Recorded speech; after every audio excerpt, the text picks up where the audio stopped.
When I hit that kill switch at 2:47 p.m. on a Tuesday afternoon, 847 trucks across the Memphis Industrial Corridor stopped receiving route data. Traffic lights froze mid-cycle. Loading dock assignments went dark. 4 years and 8 months of perfect logistics coordination died in the span of 3 seconds. And I watched it all happen from a vinyl booth at Mickey's Diner, sipping black coffee, while Amanda Pierce's empire crumbled in real time on my laptop screen. But I'm getting ahead of myself.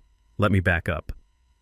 My name is Marcus Thompson. I'm 48 years old, and I've been running independent transportation systems consulting for 23 years. Started right after I got out of the Army, where I spent 6 years managing logistics for supply convoys in some pretty unfriendly places. Learned real quick that when your routing system fails, people don't just miss deadlines, they die. I live in a decent ranch house about 20 minutes outside Memphis, Tennessee. Got a workshop in the garage where I build custom hardware interfaces. No fancy website, no LinkedIn posts about synergistic solutions. My clients find me when their distribution networks are falling apart and someone's job is hanging by a thread. That's how I ended up working with Apex Freight Solutions 4 years and 8 months ago. Bobby Martinez, their operations chief back then, called me on a Thursday morning. His voice had that edge you hear when a man's looking at his pension evaporating. Marcus, we just failed our 4th DOT compliance audit in 2 years. State Transportation Authority is talking about pulling our interstate permits. I need someone who understands how this stuff actually works, not some consultant who learned logistics from a textbook. Bobby was old school. Came up through the ranks loading trucks before computers ran everything. He understood that behind every dashboard and fancy interface, there's actual machinery that has to function in the real world. When I walked into their facility that first day, the chaos was obvious. Trucks lined up at loading bays with no coordination. Drivers sitting idle while dispatchers made phone calls trying to figure out who was supposed to go where. Traffic backing up at the main entrance because their signal timing was stuck in some default pattern from 1998. We've got 3 different software systems that don't talk to each other, Bobby explained, walking me through the warehouse. Dispatch uses one program, the loading crews use another, and traffic control is basically manual. Every shift change, we lose 2 hours just trying to sync everyone up. I spent the next 18 months building them a real system. Not some off-the-shelf package that kind of works if you bend your operation to fit it. Custom routing algorithms that learned the specific timing patterns of Memphis freight traffic. Signal synchronization that actually communicated with city infrastructure, GPS integration that tracked every vehicle in real time and adjusted schedules dynamically. 120,000 lines of code. Every algorithm, every database structure, every hardware interface built from scratch and tested until it ran flawlessly. The results were immediate. 0 missed delivery windows, no more dock congestion, trucks flowing through the corridor like a well-oiled machine.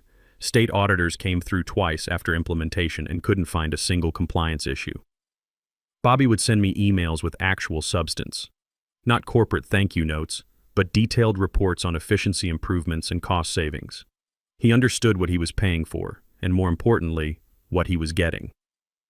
The contract was crystal clear. They leased operational access to my system.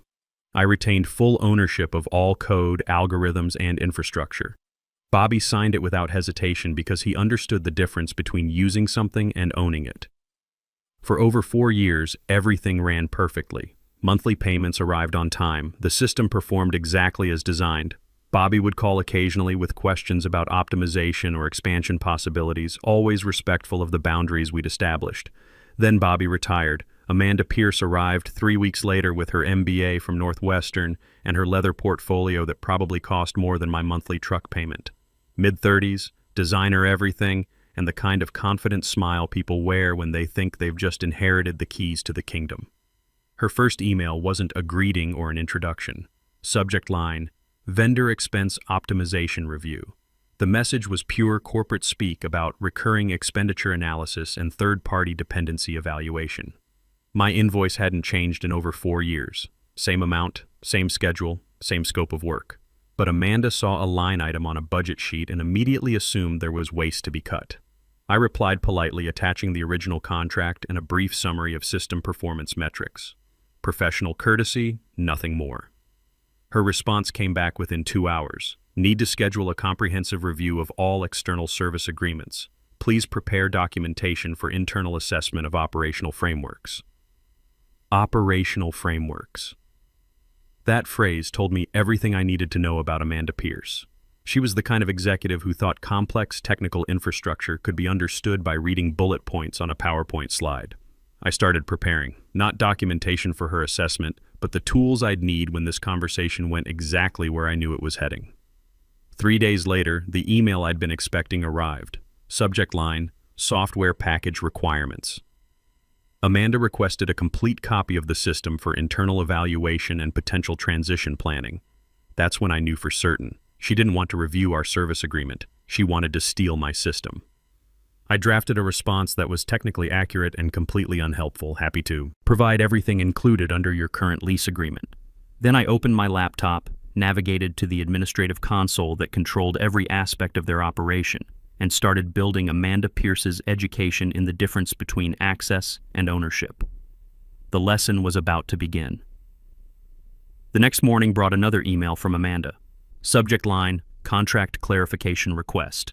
She wanted to know whether the operational logic framework belonged to Apex Freight Solutions. Operational logic framework.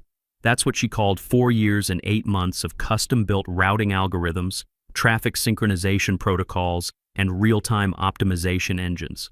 Like it was some kind of corporate asset she could inventory and transfer between departments. I screenshot the relevant contract clause and sent it back to her. Bold text, impossible to misinterpret. All system logic, design, architecture, and source code remains the sole property of Marcus Thompson. Licensed for operational use only. No resale, no replication, no derivative works. Bobby had understood that clause perfectly when he signed it. You don't buy a custom logistics system like you're purchasing office furniture. You license access to infrastructure that took years to develop and requires ongoing maintenance from the person who built it. 2 hours later, Amanda's response landed in my inbox. We will be transitioning to internal infrastructure solutions effective immediately. Thank you for your service. That was it. No discussion, no transition planning, no acknowledgement that she was about to disconnect the central nervous system of their entire operation. Just corporate speak for "you're fired, and we're keeping your stuff." I leaned back in my desk chair and looked out the window at my workshop. Inside that converted garage bay sat the physical control panel I'd built specifically for the Apex system.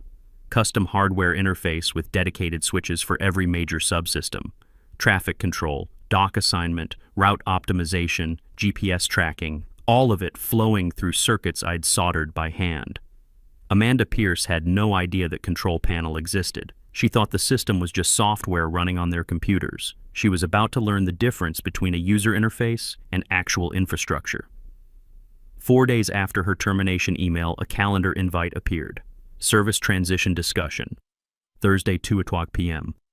Central, no agenda, no context. Just a meeting title that suggested she expected this to be a simple handoff conversation.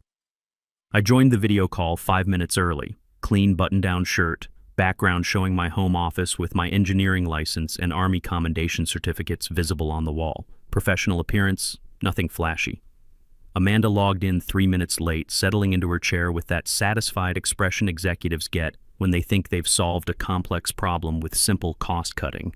A woman from procurement joined next, Michelle Roberts according to her screen name. Then a younger woman who looked barely out of college. Jenny Pierce, probably Amanda's niece based on the last name and the way she deferred to every comment. Bobby Martinez was nowhere to be seen, not surprising. He'd probably advised against this entire approach, and Amanda had decided his old-school perspective wasn't relevant to modern business practices. "Marcus, thanks for joining us," Amanda began, her tone suggesting this was just a routine administrative task. "We've made the decision to bring infrastructure management in-house. Appreciate all your work up to this point, but we're ready to take control of operations internally." Take control. As if clicking through a user interface was the same thing as operating the underlying system. I kept my expression neutral. "You're ending the lease agreement. Is that correct?" "Correct." Amanda leaned back in her chair like she expected congratulations for her decisive leadership. "We'll need complete handover of all code, system diagrams, and back-end credentials. Standard transition process." Michelle Roberts nodded approvingly. Jenny Pierce typed notes into what was probably a compliance checklist. They had this choreographed like a routine vendor termination. I didn't move. You're not licensed to access the core infrastructure. Your agreement covers operational use of the system outputs. You never purchased ownership rights. Amanda's confident smile flickered for just a moment. We paid for development of this system, Marcus. That makes it our intellectual property. This is standard business practice. I leaned forward slightly. You paid for access to a functioning logistics network. You never bought the underlying technology. That distinction is clearly outlined in Section 4 of your contract. She glanced away from the camera, probably pulling up the contract on another screen. I waited while she scanned through language that Bobby Martinez had reviewed carefully with their legal team 4 years ago. Look, she said, attempting to regain control of the conversation. We understand there might be some technical complexities here, but we're prepared to handle operations internally going forward. Just send us whatever files you have so we can maintain continuity.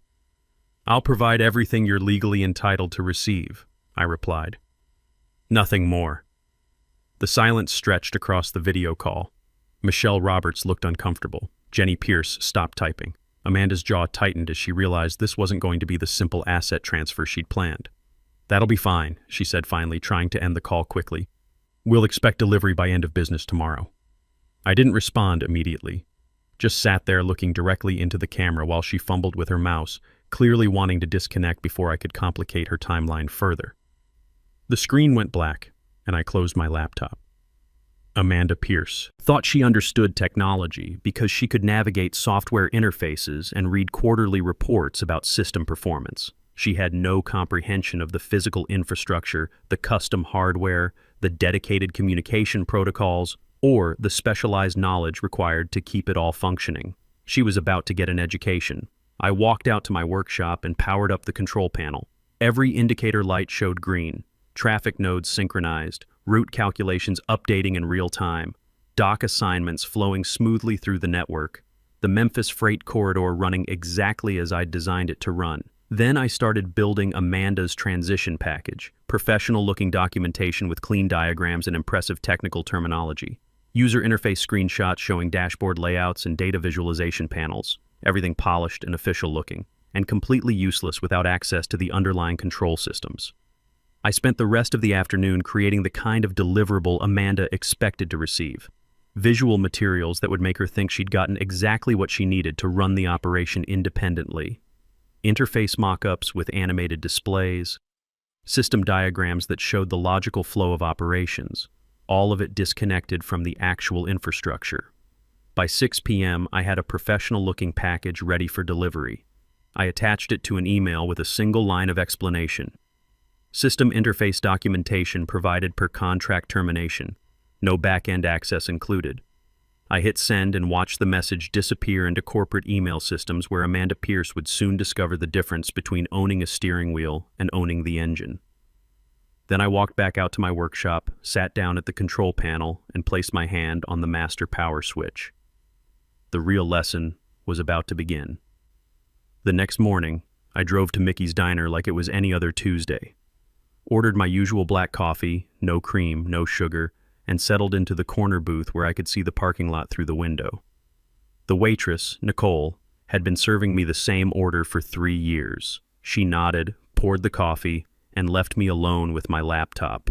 I opened the administrative console and brought up the main dashboard. Every indicator showed green, traffic flowing smoothly through 47 synchronized intersections. 847 trucks receiving real-time route updates. Loading dock assignments cycling efficiently through 23 warehouse facilities. Everything Amanda Pierce thought she now controlled was actually flowing through the custom hardware sitting in my workshop 20 minutes away. At 2:45 p.m., my phone buzzed with a text message from Amanda. Having trouble accessing route management system. Can you provide login credentials? I stared at the message for about 10 seconds, then deleted it without responding. At 2:47 p.m., I toggled the master relay switch. The map on my screen froze instantly. Every green indicator went gray. Real-time data feeds dropped to 0. Signal synchronization stopped mid-cycle. The entire Memphis freight network just stopped talking. I took a slow sip of coffee and watched 4 years and 8 months of perfect logistics coordination die in complete silence. The system didn't crash or throw error messages. I designed it to fail gracefully. No alarms, no warning lights, no dramatic shutdown sequences. Just clean disconnection from all operational control. If someone tried to restart the user interface, it would load perfectly and display the last cached data, creating the illusion that everything was still working. But underneath, nothing was actually communicating with anything else. For the first 8 minutes, nothing appeared wrong to casual observation. The interface dashboard still showed green status indicators. Dispatchers looking at their screens would see normal traffic patterns and dock assignments. Drivers already en route would continue following their last received instructions, but no new data was flowing anywhere. I pulled up the live camera feeds from major intersections.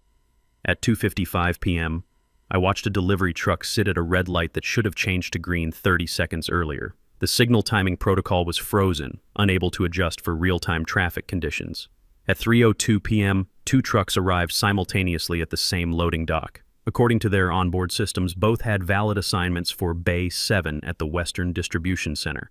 The dock assignment algorithm wasn't running to prevent conflicts. By 3:15 p.m., the ripple effects became visible, traffic backing up at 4 major intersections, loading queues forming at warehouse entrances, dispatch schedules showing everything green and on time, but ground reality telling a completely different story.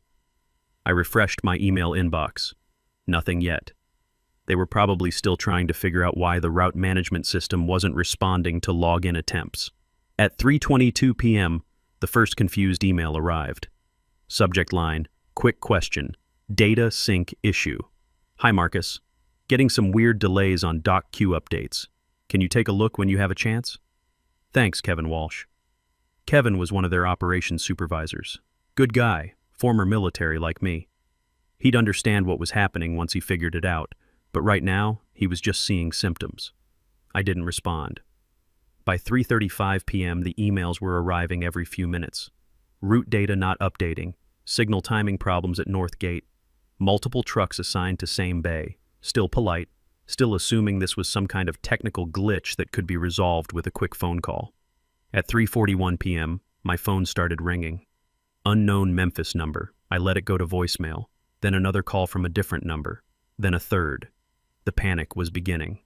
I pulled up the system logs and watched connection requests hammering uselessly. Against the demo package, Amanda's team was trying to operate as live infrastructure.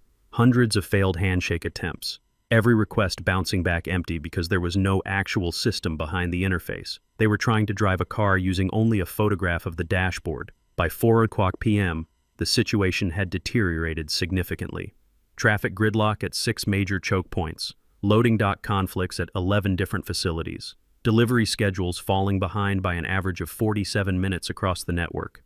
And somewhere in a corporate office building, Amanda Pierce was probably staring at user interface screens that still showed everything functioning normally, wondering why reality didn't match her data.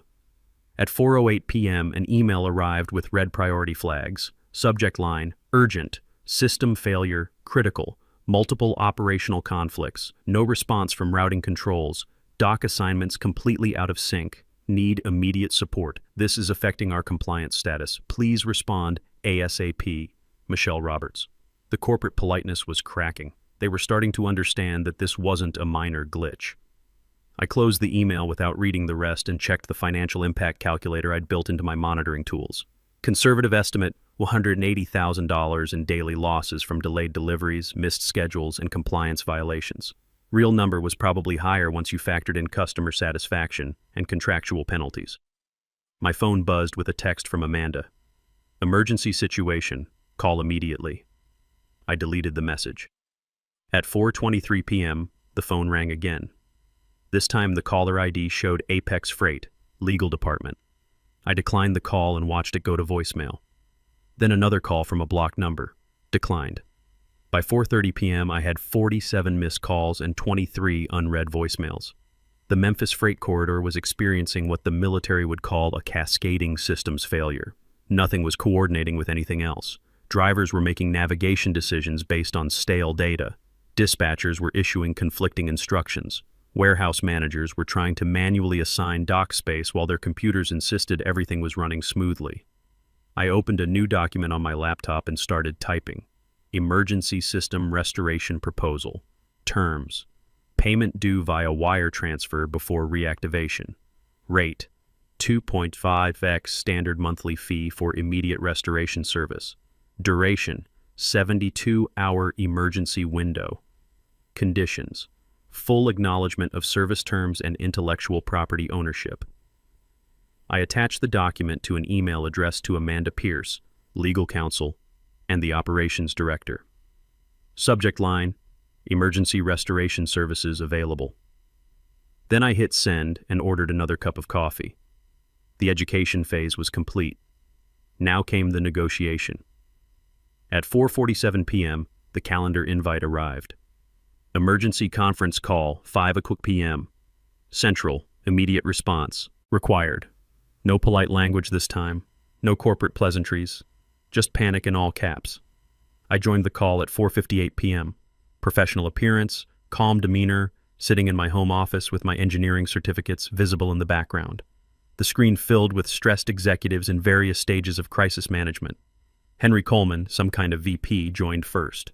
Tie loosened, sleeves rolled up, the look of a man who'd spent the last 2 hours in emergency meetings. Then came legal counsel. 2 attorneys, one taking rapid notes on a legal pad, the other reviewing documents on a second monitor. Kevin Walsh, the operations director, appeared next. I'd worked with Kevin during the original implementation. Former Navy logistics, understood systems thinking. He looked exhausted but unsurprised, like he'd been expecting this conversation for months. Amanda Pierce was already in the call when I connected, positioned in the bottom corner of the screen. Small window, muted microphone, body language that suggested she'd been excluded from leadership of her own crisis. Nobody said hello. Henry cleared his throat and dove straight into damage control mode. Marcus, appreciate you joining on short notice. We're dealing with what appears to be a significant system disruption. Our operations are effectively paralyzed, and we need to understand our options for immediate restoration. I nodded once. Your system lease was terminated yesterday. If you want operational access restored, the terms are outlined in my emergency service proposal. The legal counsel leaned into her camera. Marcus, we've reviewed your proposal. Some of the financial terms seem elevated given the circumstances. Emergency response pricing, I replied. Standard practice when critical infrastructure fails during business hours. Kevin Walsh spoke up, his voice tight with fatigue. Marcus, we've got 23 warehouses completely offline. Traffic backing up across the entire corridor. Compliance violations accumulating by the hour. Our insurance carriers are already asking questions. He glanced off screen at something. 4 major customers have called threatening contract termination if we don't restore normal operations by tomorrow morning. Henry jumped back in. Look, we understand there may have been some communication issues during the transition process, but we need to focus on solutions. Can we discuss modification of the emergency terms? No. The single word hung in the air. No explanation, no negotiation, no corporate back and forth. Just a simple statement of fact. Amanda finally unmuted her microphone. This is unreasonable, Marcus. You're holding our entire operation hostage over a contract dispute. I looked directly into the camera. You terminated my services and demanded handover of infrastructure you never purchased. I provided exactly what your contract entitled you to receive. Nothing more, nothing less. She started to respond, but Henry cut her off with a sharp look. The legal counsel tried a different approach. Would you consider a modified payment structure? Perhaps installments over wire transfer only, full payment before reactivation. Kevin Walsh leaned forward. Marcus, what's the timeline for restoration once payment clears? 20 minutes, I said. System comes back online immediately after I confirm funds transfer. Henry looked at his legal team, then back at the camera. We need 5 minutes to discuss internally. Can you hold? I nodded. I'll be here. They clicked into a breakout room, leaving me alone on the call with Amanda's muted video square. She stared at the camera like she wanted to say something. Didn't. I took a sip of coffee and checked my email. The emergency proposal had been forwarded to at least 8 different people in their organization. Finance department, legal department, operations, even their insurance carrier. Everyone trying to understand how a simple vendor termination had turned into a company-threatening crisis. 6 minutes later, they returned to the main call. Henry's expression had shifted from desperation to resignation.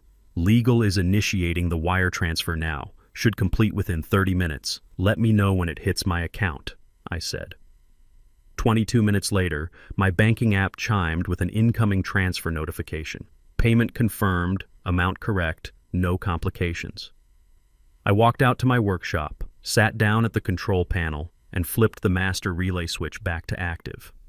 Every screen in my house lit up with green indicators, traffic nodes reconnecting in sequence, route calculations resuming, dock assignments updating in real time, GPS tracking coming back online. The Memphis freight corridor came back to life like someone had just restarted the circulatory system of a major metropolitan area. I returned to the video call where everyone was still waiting.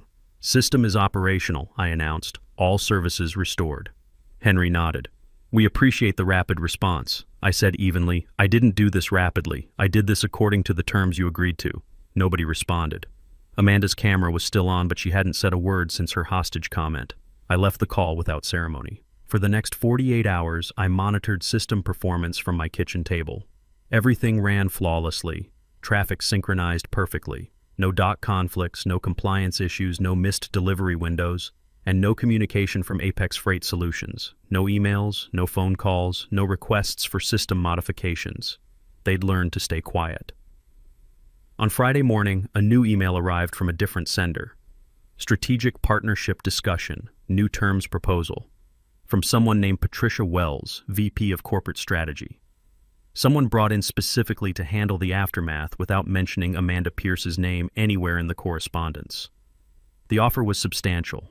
3-year exclusive contract, enhanced compensation, priority consideration for future expansion projects, professional language, respectful tone, acknowledgement of intellectual property ownership. I read through it twice, then opened a blank document and began drafting my response. New terms, stricter protections, ironclad ownership clauses, no room for future misunderstandings about who controlled what.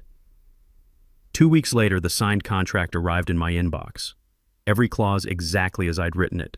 No modifications, no negotiations, no corporate wordsmithing. Amanda Pierce's name was nowhere on the signature page. I closed my laptop and walked out to my workshop. The control panel was humming quietly, all indicators green, the Memphis freight network flowing smoothly under my direction. Word travels fast in logistics circles. By the end of the month, I'd received inquiry emails from companies in Nashville, Atlanta, and Birmingham, all asking variations of the same question. Are you available for system development projects? I wasn't naive. They'd heard about Memphis. They knew what happened when someone tried to steal custom infrastructure from an Army logistics veteran who understood the difference between using something and owning it. That reputation was worth more than any marketing campaign I could have purchased. I opened my laptop and started typing a new document. 2025 Standard Service Agreement, Marcus Thompson Transportation Systems. The foundation was solid. Time to build the next level.